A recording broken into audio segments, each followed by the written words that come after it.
Hi all. ഇന്ന് നമുക്ക് ഭഗവാൻ ശ്രീകൃഷ്ണൻ നമുക്ക് എന്ത് മെസ്സേജാണ് തരുന്നതെന്ന് നോക്കാമേ. ഇവിടെ നമുക്ക് കിട്ടിയ ആദ്യത്തെ card let go of false ego എന്നാണ്. നിങ്ങളുടെ ഉള്ളിലുള്ള ഇടുങ്ങിയ ചിന്താഗതികൾ, അത് ദേഷ്യമാകാം, വിഷമമാകാം, അസൂയാകാം, കുറ്റം പറച്ചില്, പിന്നെ മറ്റുള്ളവരുമായിട്ടുള്ളൊരു കമ്പാരിസൺ എന്നുവേണ്ട സകല നെഗറ്റീവ് ഇമോഷൻസും വിട്ടുകളയേണ്ട സമയമാണെന്നാണ് ഭഗവാൻ ഇവിടെ പറയുന്നത്. ഭഗവാനെ നിങ്ങൾ അറിയണമെങ്കിൽ നിങ്ങളുടെ ഉള്ളിലുള്ള ഈ മനോമാലിന്യങ്ങൾ മാറ്റുക. ശേഷം അവനവനിൽ തന്നെ നിലകൊള്ളുന്ന ആ ചൈതന്യത്തെ തിരിച്ചറിയുക എന്നാണ് ഇവിടെ ഭഗവാൻ പറയുന്നത്. നമ്മളെടുക്കുന്ന ഓരോ ശ്വാസത്തിലും ഭഗവാന്റെ ചൈതന്യം തിരിച്ചറിയാൻ ശ്രമിക്കുക. എല്ലാവരും തന്നെ ഒരേ ഒരു സൃഷ്ടിയുടെ പല പല കണികകളാണെന്ന് മനസ്സിലാക്കുക എന്നാണ് ഭഗവാൻ ഇവിടെ പറയുന്നത് കേട്ടോ. പിന്നെ ന്യൂ ക്രിയേഷൻ എന്ന് പറഞ്ഞിട്ട് അടുത്ത കാർഡിൽ വരുന്നത്, നിങ്ങൾ ചെയ്യുന്ന ഒരു വർക്ക് ഒരു വലിയ സൃഷ്ടിക്ക് കാരണമാകുന്ന ഒന്നാണെന്നാണ് ഇവിടെ ഭഗവാൻ പറയുന്നത്. അത് പൂർത്തീകരണത്തിൽ എത്തുന്നതിന് നന്നായിട്ട് പ്രാർത്ഥിക്കുകയും അതുപോലെ തന്നെ ആരോടൊക്കെയോ ഗുരുവായൂർ അമ്പലത്തിലൊക്കെ ഒന്ന് ചെല്ലാനുള്ള സമയമാണ് എന്നുള്ളൊരു മെസ്സേജ് തരുന്നുണ്ട്. കഴിയുന്നവർ പോവുക, അല്ലാത്തവരൊക്കെ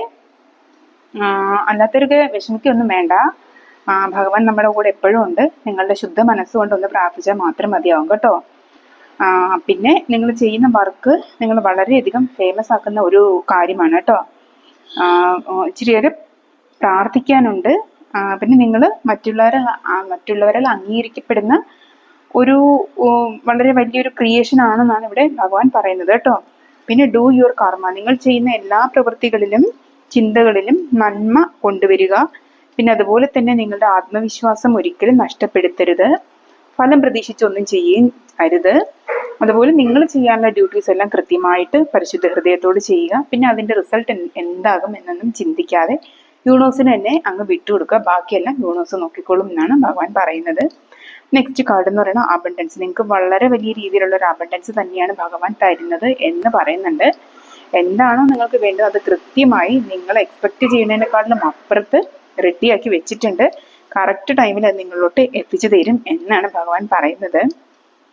അതിന് നേരത്തെ പറഞ്ഞ പോലെ മനോശുദ്ധിയൊക്കെ ഒന്ന് ചിന്തയിലോട്ട് കൊണ്ടുവരിക. പിന്നെ ചെറിയൊരു ഈഗോ നിങ്ങൾക്ക് അതേ ഇവിടെ കാണുന്നുള്ളൂ, അല്ലാതെ നിങ്ങൾ പ്യുവർ സോൾസ് എന്നാണ് ഇവിടെ കാണാൻ പറ്റുന്നത്. നിങ്ങൾ ഭഗവാൻ അത്രയേറെ ഇഷ്ടപ്പെടുന്നുണ്ടെന്ന് ഇവിടെ പ്രത്യേകം കാണുന്നുണ്ട് കേട്ടോ. പിന്നെ അടുത്ത card make the right choice ആണ്. നിങ്ങൾക്ക് അബണ്ടൻസ് വരുമ്പോൾ ഓരോ കാരണവശാലും അവനവനെ തന്നെ മറക്കാതിരിക്കുക. എല്ലാ പ്രവൃത്തികളും വളരെ എളിമയോടെ തന്നെ നിർവഹിക്കുക. മറ്റുള്ളവരോട് സഹകരണ മനോഭാവം വെച്ച് പുലർത്തുക. മായയിൽപ്പെട്ട് നിങ്ങൾ നിങ്ങളുടെ നിയോഗം മറക്കാതിരിക്കുക. മറ്റുള്ളവരെ